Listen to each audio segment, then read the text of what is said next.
that's kind of the idea as well, that you consume content in the language you want to learn about topics that you're interested in. So you're really paying attention to the topic itself, to the message, and you're learning the language as a sort of side effect, right? Yeah. Which is a whole circle of winning.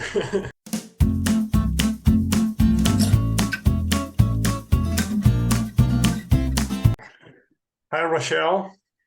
Hello. Thank you so much for inviting me. It's a pleasure to have you on. It's yeah, so you have such an interesting channel, such an interesting project that I'm sure you're gonna give us a lot of a lot of insightful ideas and Absolutely. And as I understand, you teach Spanish, and the idea for my channel actually came from a Spanish YouTuber that is teaching Spanish in the same kind of way, by comprehensible input. And right. so I was learning Spanish, and my daughter as well, and she wanted to be a YouTuber. And I said, well, it had to be educational. So she said, well, how about we make a channel like Pablo's? And she likes to draw. So the whole idea was that we were going to make this video where one camera's looking at us and we're talking, we're using our hands, but we're also drawing pictures. And we're teaching people by using the pictures, using our hands to say, okay, the boy was saying this, or I was looking. And that's how it was kind of born. And now it's mostly me. My daughter's in middle school. She's like almost 13, and she doesn't want to make the videos with me so much, but it's grown into something that was just a little hobby to a bigger hobby, I guess. Yeah, that's cool. Yeah, because your experience with languages, so watching Pablo and Dreaming Spanish, was that the moment in which you started to realize that, wait a minute, this might be a little different. This might be the way that languages are actually acquired as opposed to what Yes. we're used to doing, right? Yes, because everything else I was hitting a brick wall. I had a stack of note cards like this with like flashcards, right? That didn't work. I mean, I used grammar books, I took classes, all these other things. Like I did learn, but I really wasn't progressing. And then watching Pablo, and I'm like, okay, it had been a long time. I started watching Pablo, and I can watch these videos. I'm like, I understand everything he's saying, because he's using his hands and he's drawing pictures and he's using his facial expressions and stuff. And he's inserting a picture over here. So I'm like, okay, if I'm not sure what he said, he inserted a picture. I'm like, that really works. This is the way to learn. And grammar wasn't the way to learn, and flashcards wasn't the way to learn. Exactly. Yeah. So had you been trying, I was going to say trying to learn Spanish for a long time before that, or was it very long? I mean, I have learned, I took classes in high school, took classes in college. In fact, it was a minor. So like my major was history, but my minor was Spanish. And I got a little bit, I mean, I progressed, but I didn't get to the point that I was anywhere fluent as I should be for all the effort that I put into it. And then I kind of put it on halt for a good 10, 15 years. And then when my kids were younger, I started picking it up again. I started doing Duolingo, which I do like, and taking all kinds of classes online and stuff. But it wasn't until I found Pablo's channel, not station, and it really started to click. Right.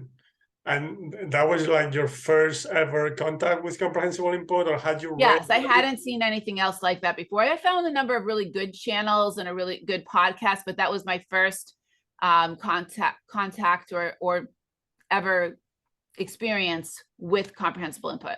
Right. So all of a sudden you were like, I can understand this, right? And and back to your point, when you're learning the traditional way, you're gonna pick up things here and there, because even in traditional classes, you're gonna read stories at times. Right. I think there's so many things that are wrong in that approach, but here and there you're gonna pick up some things. But it just and there is some relevance in comprehensible input, as I understand from listening to Stephen Kreshnan, who's like not the inventor of the whole theory, but who is like kind of this spokesperson, the person that talks about it the most. And he talks about stories as being a good way, like not just telling the stories, but reading stuff that you pick out to read, reading stuff that you're interested in reading. Once you get to that level that you can read, like at first, hearing the stories, listening to the stories, because if you don't have the knowledge to be able to read it, you're not going to gain anything by trying to read. Right. Yeah, and then yeah, obviously it's easier with languages like Spanish because there's more projects, on YouTube Right. that create videos, comprehensible input videos to sort of help you out. Because There is a lot, because a lot of content. if you're starting from scratch with a language like Swahili, for example, it's gonna be tougher to find a project that's going about it that way, and you probably need someone else's help at the beginning. Yeah, and I think that's the thing. Like, if somebody's learning Spanish or somebody's learning English, they're going to find a lot. They're going to find a lot of interesting content. Like, even for me, I listen to a lot of podcasts, and I listen to a lot of very, very interesting English podcasts, and I want to find similar interesting Spanish podcasts to listen to. Mm-hmm. But I can't, because probably most of the interesting content is being made in English because people around the world understand English, but not as many people, even though Spanish is quite common, not as many people are understanding Spanish. So I'm feeling like most of the most interesting content is probably in English. So someone learning English is going to have much more access to comprehensible input or interesting content too, right? Yeah, because once you get to an intermediate level or to a higher level, you're looking to consume more quote unquote interesting content, right? Like Yes. even like not native like when it comes to the way they speak, but native like to when it comes to an actual conversation or a video about a topic that you're truly interested in, right? Absolutely. Yeah. And the beauty of now versus when I first started is that we have the internet. We have the ability to watch YouTube channels, and if it's a little bit too fast, we can slow it down. Yeah. Same thing with podcasts. You can slow it down. When I listen to Spanish podcasts, I slow it down. When I listen to English podcasts, I speed it up because I want to get through a lot. But you have that ability to access all this content. Like when I was first starting, I'd go to the library and I might get tapes. I might get a whole bunch of tapes to listen to the content, to listen to Spanish. But now I can just use my cell phone and listen with my headset and be listening all the time. Yeah, I'm guessing those tapes were all about grammar and they were grammar. I mean, one program that I liked and I still think is helpful is something called Pimsleur. I'm not sure you heard of it. I have, yeah. Yeah, and so it's a lot of like saying something in English and then Spanish, which was, I think, good. It wasn't really grammar. It was more like pronunciation and just the repetition of it. So I think I did learn more pronunciation from it than actual, but I think they were helpful. It wasn't exactly the whole idea of comprehensible input. I think is talking about only learning in that language for the most part. Yeah.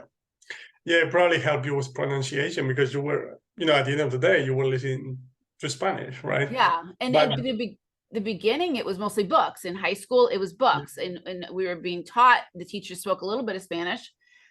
She wasn't native and she spoke Spanish, probably didn't have the best pronunciation. And we were mostly learning grammar from books. There wasn't that opportunity to listen to the language. And now there's the opportunities all over the place. Like you don't have to go to another country to kind of immerse yourself into the language. Yeah, exactly. Absolutely. Yeah, that's what I keep telling people. Yeah. And so how long have you been going with Spanish since you started with comprehensible input? I would say I discovered Pablo's channel probably in 2018. So it's about 4 years.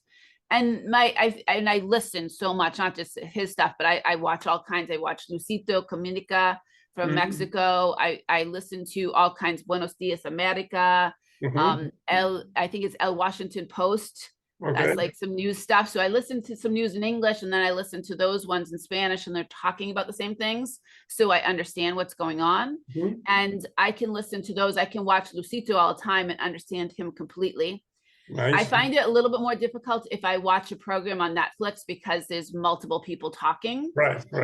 But I still do that. What I do with that is I'll watch like 10 minutes in Spanish with English subtitles and then go back and watch it again with the Spanish subtitles. You mean the shows on Netflix? The shows, yeah. I think the shows, and as I understand from Pablo, is that the shows are going to have more dialogue than movies. So I stick to programs than like series than watching movies. Yeah, series are tricky because, like you said, there's different characters speaking at the same time. There's background noise. Yes. sometimes local or jokes, right? Or Right, yeah, right. And something I started doing, like on my channels, I started doing movie reviews, and I do some of them with this Ken Clay from the UK. And we pick a British movie, then we pick an American movie. And one of the things that we try to pick is movies that don't have a lot of background. They're usually older movies. They don't have a lot of background or overlaying music, so it's easier for people to follow. The language is slower, so we try to pick those type of movies. Not all the time, but most of the time when we are picking movies to review. So I think those ones would be easier. But for the most part, for me, I stick to, when I'm trying to learn Spanish, I stick to series because of there being more dialogue in them than movies. Yeah. Yeah, but being able to understand Luisito, because I mean, I don't know how fast he talks or how clear it is, but what I mean is he's a Spanish-speaking YouTuber who creates content for Spanish-speaking people. Yes, he does. He's not a teacher, right? So exactly. He's not a teacher. And I have that at regular speed. I don't slow it down. So I'm listening to him and I can understand him completely. I think his Spanish, I understand that Mexican Spanish is more clearer than other countries.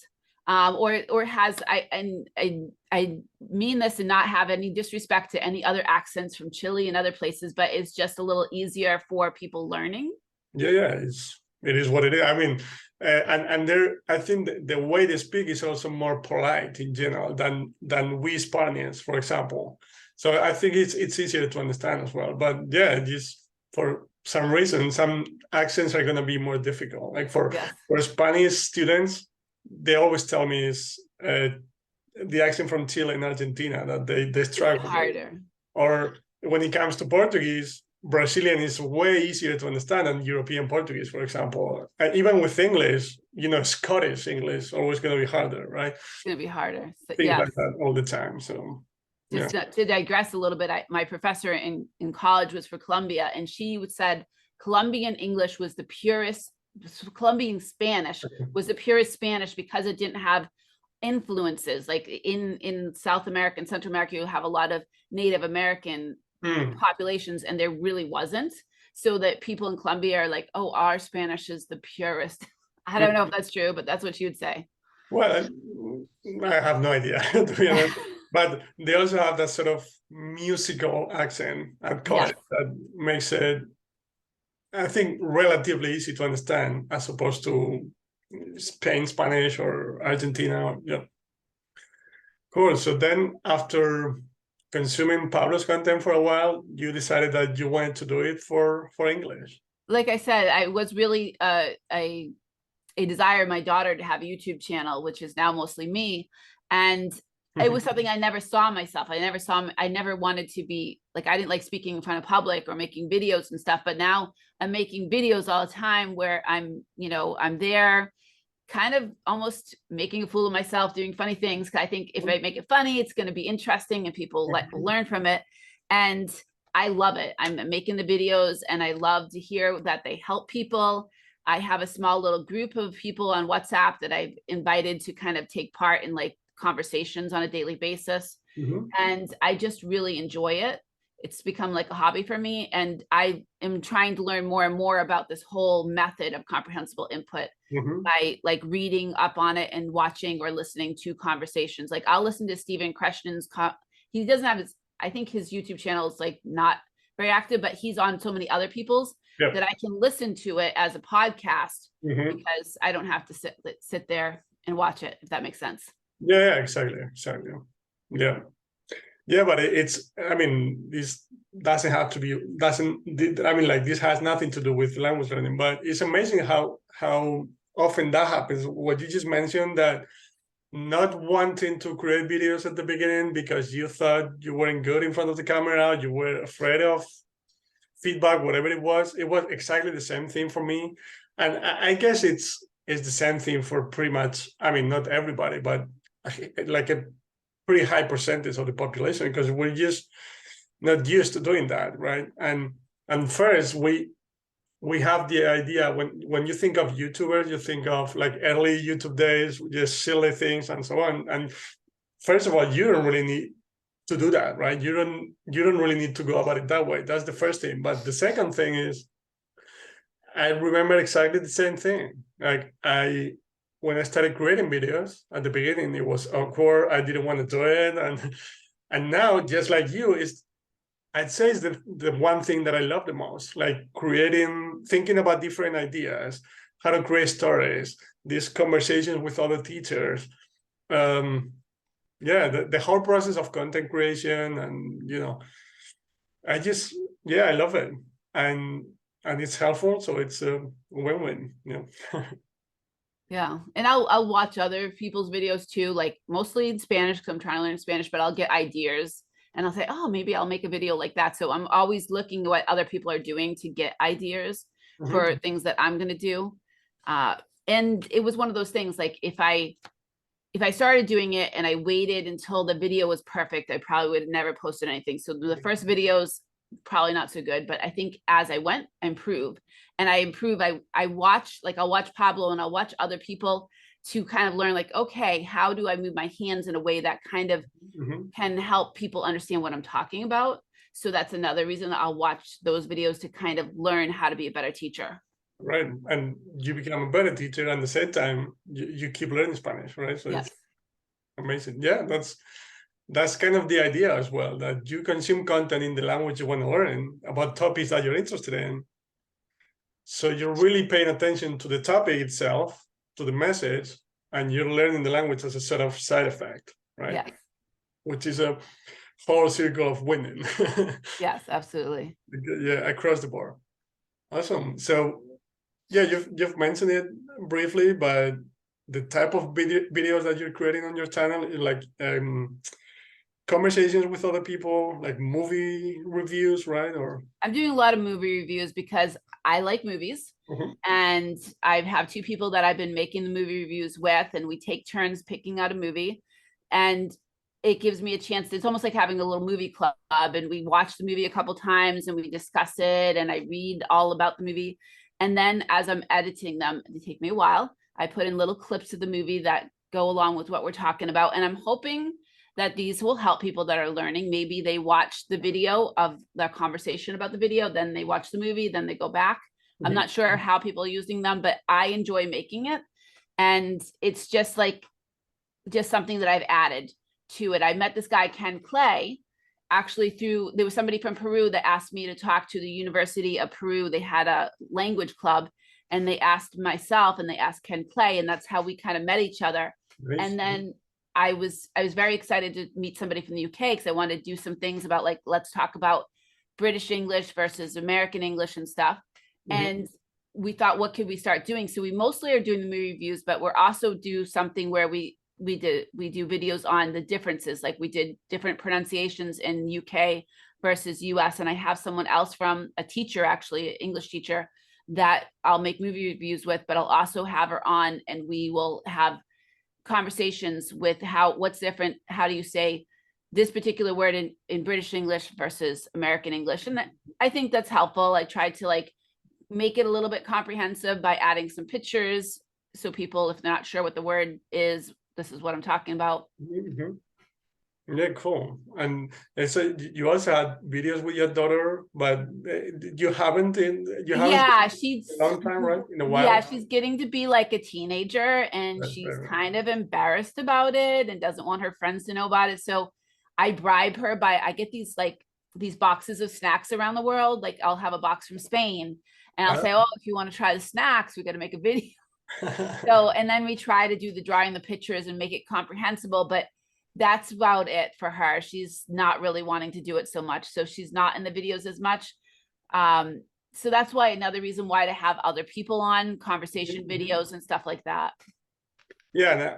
And I think conversation format is a really interesting one because, and one that people enjoy a lot. I enjoy it myself when I'm learning other languages because it's really close to a real life conversation, right? Because it's an exchange, it's a conversation, right?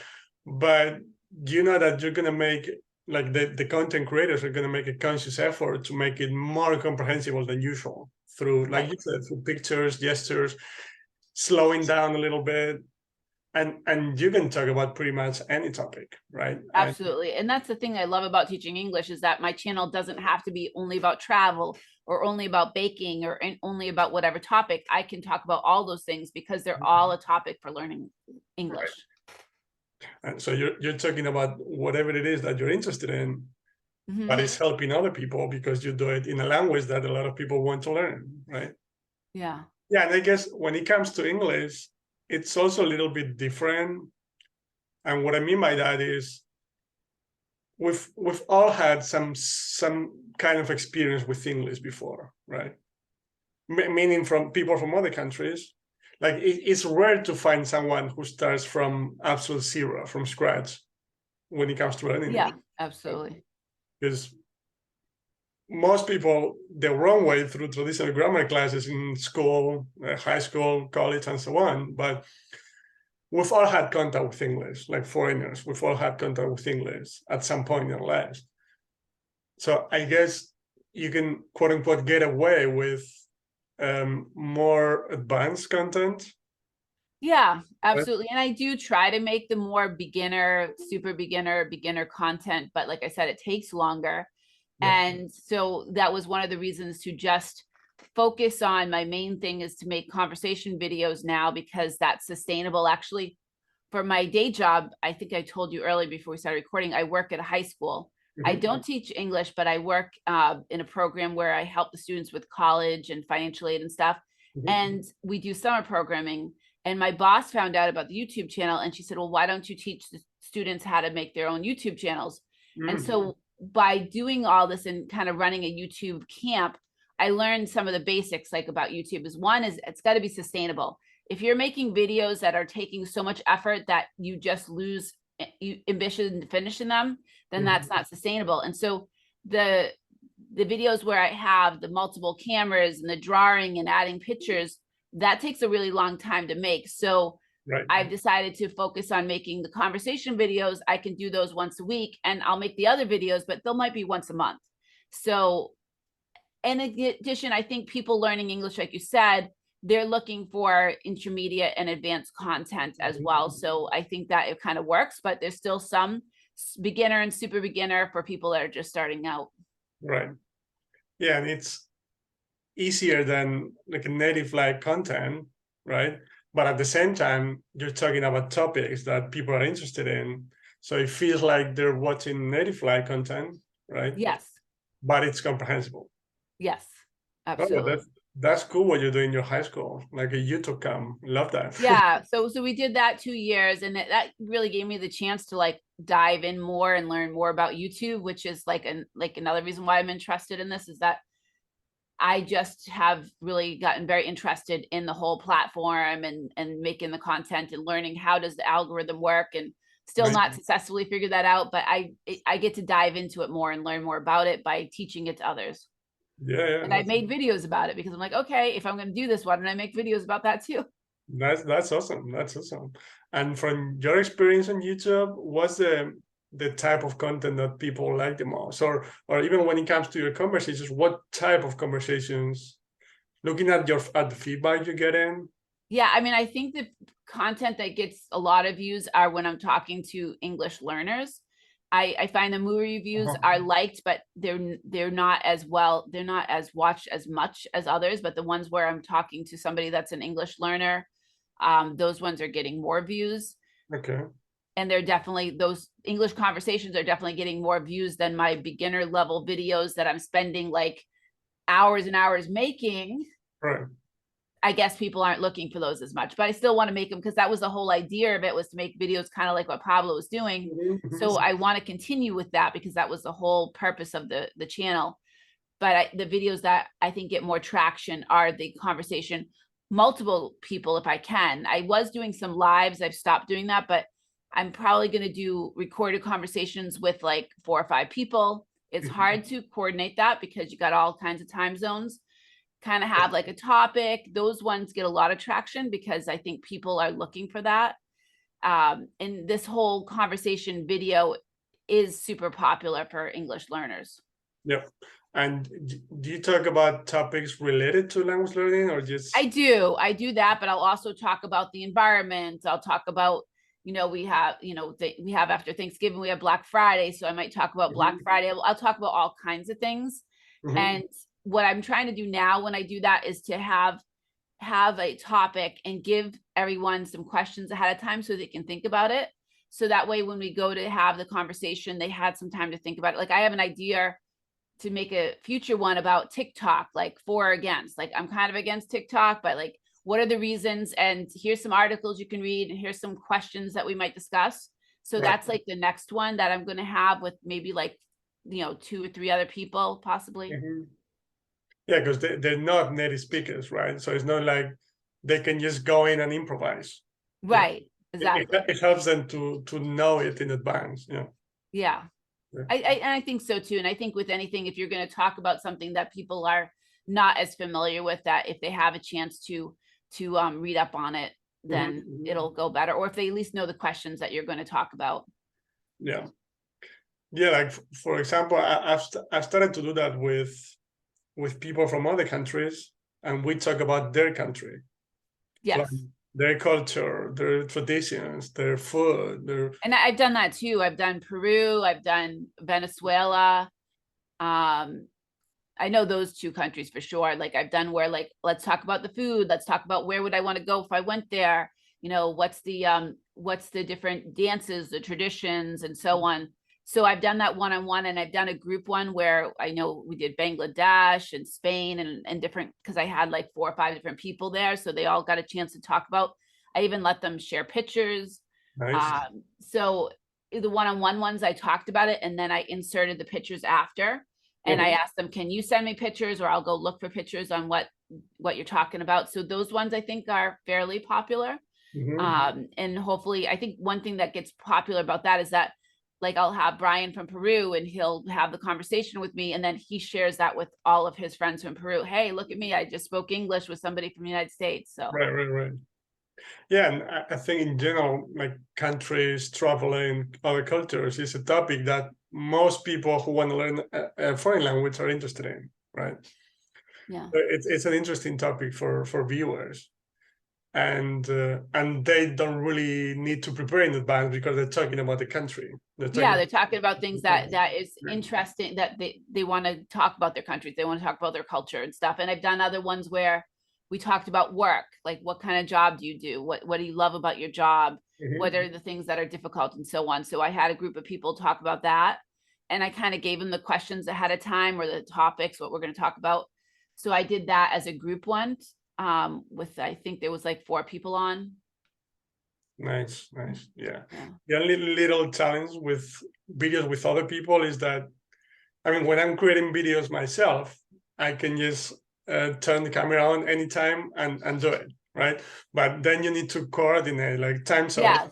Yes, that's the thing. It was the coordinating the times, and then the live, I've stopped doing it because last time I tried to go live, I had this kind of feedback multiple loop that it kept on echoing. So I just stopped it, and instead I recorded it and posted it later. And I went live like from like last July, and for like 6 or 7 months, and I would do it twice a month. And then the last time I did it last July for my 3-year anniversary, it was like this feedback loop of echoing, and I couldn't figure it out. So I'm like, oh, I don't know if I want to go there again. So instead, I think I'm going to just record the conversations. And then what I do is I post them as a premiere. So I say, oh, it's like a watch party. I'm going to be there in the chat. You can ask me questions and comments. Nice. Right. And so I get not a huge amount of people, but I get a few people that come on and take part in the conversation as we're watching the video for the first time together. It's kind of like a live, but then I don't have any like technology issues with something echoing. Right. You're just there to reply to messages, right? Yeah, I was gonna say that I started doing live recently, and I like it because you get like live feedback and live questions, and you can answer them, and I would like to do it again. I just need to figure out that whole technology issue. I was actually thinking about seeing if I could have a conversation with this Stephen Kreshnan, because I see that he's like on so many people's YouTube channels. Like maybe he'd say yes. Yeah. Yeah, actually, we could do a live with him, maybe. exactly. So Yeah, I think he went live with, Steve Kaufman. yeah, I saw him live with him, and that he's gone live with a bunch of people. Like I was just watching one where this particular YouTube channel, they don't even have that many subscribers. It was like 350. And he went live with them, and they had a whole bunch of people on the Zoom as well, but it was live. And I was listening to it, but I just see that he seems to be going on to a whole bunch of people's channels. I'm like, well, can't hurt to ask. Maybe he'll Yeah, say yes. absolutely. Yeah, and yeah, actually, I met him live You did. Wow. like 5 years ago, and when I went to a conference in France for language teachers, and yeah, he seemed super cool, so I'm Yeah. probably interested. Cool. And how about you as a language student? Are you looking to learn other languages? Yeah, I absolutely would love to. I would love to be a polyglot and learn other languages. I have started some, but then kind of like lost the amount of time that like I don't have much time to focus on it. So I started trying to learn some Italian and some German, and it didn't go very far than learning just a couple of the basic phrases. And now I just focus on trying to keep up with Spanish and make sure that that doesn't get rusty. I think when I have more time, right now I have one child at home and one child in college, and I work full time. So I think once both children are off, maybe I'll have that time to focus on learning another language. So Italian and German are the ones you're. Yeah, I mean, I was like kind of interested in Italian because my grandmother's family's from Italy, and German I'm interested in because so much English came from German that I'm interested in the whole, like, the different parts that English has come from. Yeah, so when it comes to Italian, I don't know any comprehensible input project, to be honest. I think I found one YouTube channel, but it wasn't very good. I'm not saying it wasn't good, but it seemed like it was supposed to be comprehensible, but I watched it a little bit and I didn't think that it was, and then I kind of like lost the time and the interest for it. Not that I lost the interest, but the time. It's just like how much time in the day that you have. Yeah, and I was going to say that in German, I do know a couple of really nice projects because I'm learning German now. I started like a year ago or so. Well, maybe you could send me those, and then I'll try to do the German for now. Yeah, I will. Yeah. Yeah, awesome. And I believe like a couple people in my group are like speak German or are learning German. So And the WhatsApp group that you have for. yeah, I have a WhatsApp group with it. It's not a lot because I personally invited the people, so I keep it small so that way we feel all very comfortable sharing and having a conversation. And so it's probably about 40 some users, and they're very active, but it's mostly people I invited personally, or my other admins have said, can I invite this person? So it's a small group, but they're very active. But are they other teachers or not teachers, but people? Some are teachers. They're from 6 continents around the world. Nice. I don't have 7 because I couldn't get anybody from Antarctica, but I have, right? Yeah, the penguins. But any case, I have people from 6 continents, and some of them are teachers that they're teaching English, but like I have somebody in Spain that teaches English. I do have an English teacher here in the US. I have my friend Ken Clay from the UK, which we kind of consider ourselves more community tutors because I don't have any credentials to teach English, except that I'm a native speaker. But I think the conversation is very interesting because we're sharing about our lives and about our cultures and about our events of our lives. And there's just daily chatter in the group every day. Nice.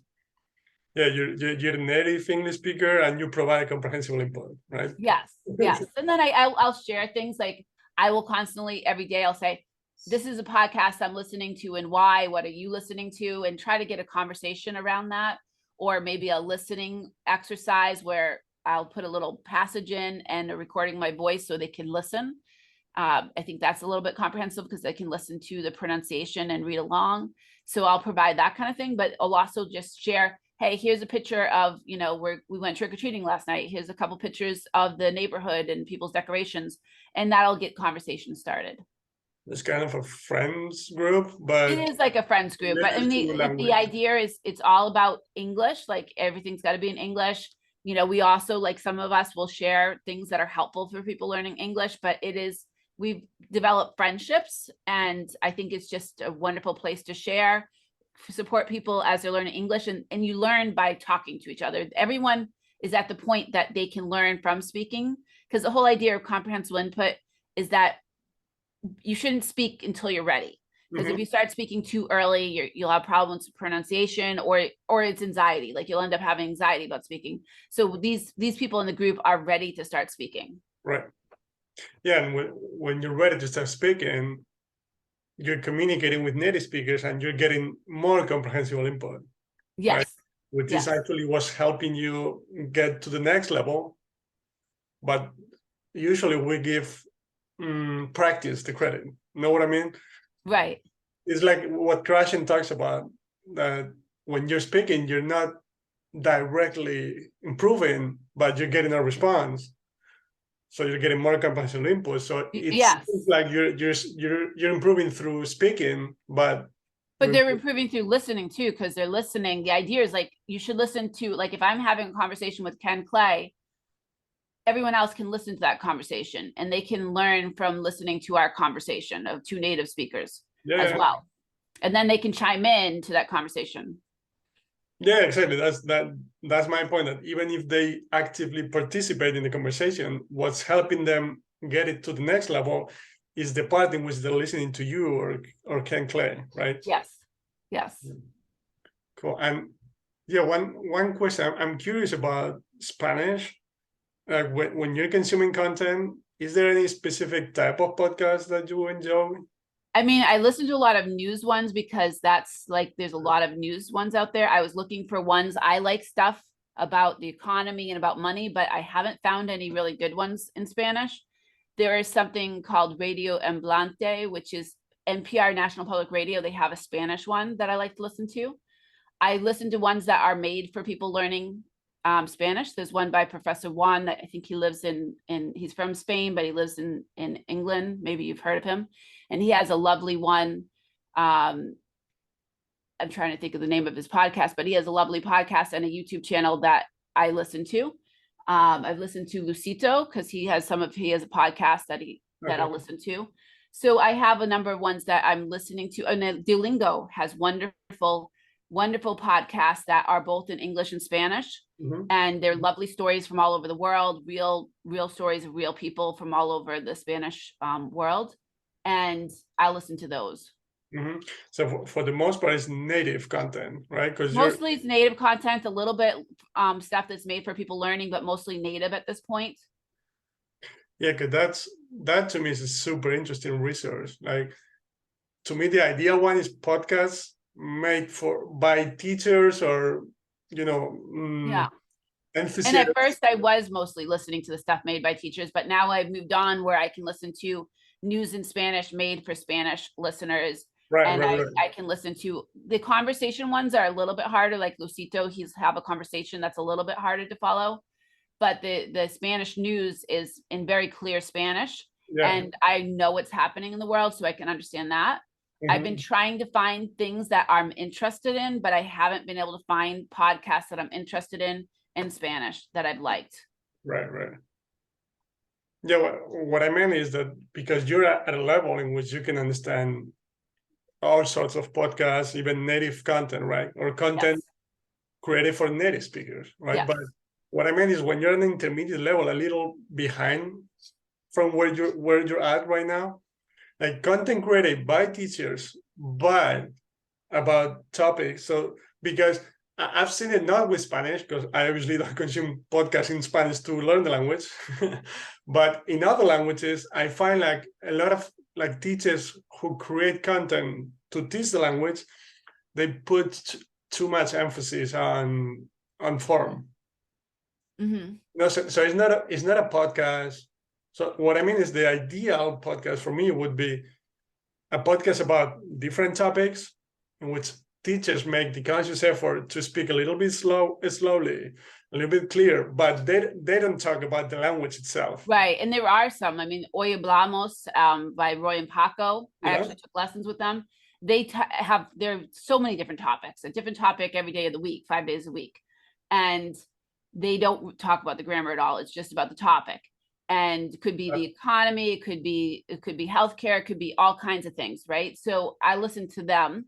And the thing about podcasts that's nice is that you can slow it down. So if Roy and Paco are talking too fast, you can slow it down to 90, 80, whatever it needs to be. It might sound a little bit funny, but you can slow it down if it's too fast. Ones that are being made for learners are already going to be slow, but if it's like a little bit too fast for you, you can slow it down, which I do sometimes. When I listen to stuff in English, I listen to it at 1.5.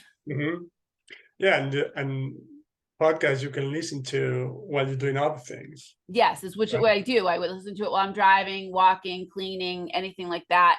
I'm constantly, I have this like this headset. It's like it's one of these things that's bone generated. So I have it on all the time, and I always have a podcast on if I'm doing anything. Right.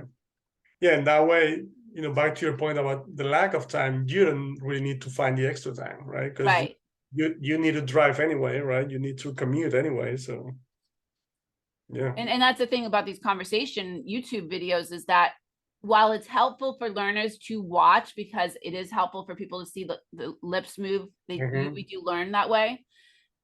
Once you get to a certain level, you can just listen to it. And I know people that follow my channel that listen to the conversations as a podcast. Right. Yeah. Like there's video, but they don't even pay attention to it, right? Right, because there isn't any reason to watch it if you're at a level that you can understand enough without watching. There's no pictures. We're not putting in all that kind of stuff. It's just a conversation. Perfect. Okay. So is there anything that we didn't touch on? Anything about your? I mean, there is so much, but like we can have another. Like if you want to talk about, these are all my notes from Stephen Kreshnan, but we probably can't talk about all that in one conversation without it being too long. Awesome. Yeah, and so your channel's Dreaming English. Yes. Right? For people interested in getting their English. Yeah, absolutely. If you're interested in following the channel, I make videos that, without teaching any boring grammar, all kinds of different topics, from science to baking to you name it, the environment, all levels. I make the short videos if you have a short attention span, or you just want to have like a little 1-minute video, to the very long conversation videos that you can listen to as a podcast. So I have something for everyone there, and you know, definitely subscribe and follow. Yeah, I've seen a bunch of pretty long videos on your channel. Yes. Yeah, absolutely. I think that's, I mean, at the end of the day, yeah, like you said, you had to try all different formats, right? It's all different formats. And I have heard, like, I have Isabel from Spain that listens to them while she's like cleaning her house. I have Yuri from Kazakhstan who listens to them on his commute to work, or when he's out exercising. So people are using those longer ones as kind of like a podcast to listen to, so they don't have to keep on finding another one. Maybe they'll make a queue and they'll listen to a bunch of things, but basically they're listening to those conversation ones just as if it's a podcast for them. Exactly. Yeah, what I meant is that quantity is not always, doesn't always mean that it's better, right? But in our field, as long as it's comprehensible and it's done the right way, you know, quantity is it's quality over quantity. Right, but what I mean is, once the quality is down, right? I mean, once you have that checked, right? It's also about quantity in terms of, you know, it just the variable that's gonna mean a lot, right? Because at the end of the day, when you're learning a language, as long as the message is comprehensible, it's a matter of how much time you get exposed to the language. Exactly. Right? And there are some people like my father that will not pick a YouTube video if it's more than 10 minutes. So that's why I make some videos that are shorter. But he won't watch a video that's under 1 minute because it's a waste of his time. So some people are wanting to have those 1 minute, like TikTok like videos, so they can just scroll through. And so I make those too. Make something for everybody. Yeah. I agree with that. And they're fun. Like I make things that I think are fun. Like if I'm not interested in it, it's going to show. Like, you want to make something, if you're not interested in the topic, it's going to show. So I make fun little videos that, if it's a short video, I make something that I'm interested in. Like, I just found out today is National Sandwich Day. I was thinking, could I make a video about National Sandwich Day and get it out today? I don't know, but Maybe I'll go buy a big grinder. Nice. There's a national day for everything now.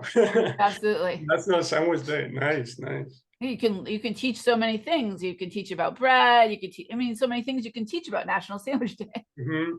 Yeah, and those are fun at times. Like I've started to create shorts as well with like trivia style. Yeah, that's exactly. One of my friends that I make videos with, she did trivia. So I got these little trivia cards and they're called Trivia for Your Eyes. This one is a turkey. So I'm going to do this one for Thanksgiving. So I started making I just made one so far, and I'm going to have another one go out this week. And she did one, she was doing countries. So I'm like, I have this big, huge box. It's actually this game. It's called I Know, Trivia for Your Eyes.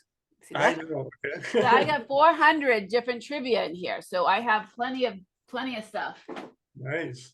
So there are like questions about countries, so you need to guess the country. Yeah, there could be countries in there. There's animals, there's places, there's planets, there's all kinds of things. They're just like you look at it, you recognize it, and then on the back there's 3 questions. So last week I did one on chipmunks. On what? Chipmunks. They're like squirrels, but they're smaller. Nice. Yeah, those are fun. Those are fun because they're also providing comprehensible input, right? Yes. And it's engaging because people want to respond and they want to know if they got it right or not. Yep. Yeah, absolutely. Awesome.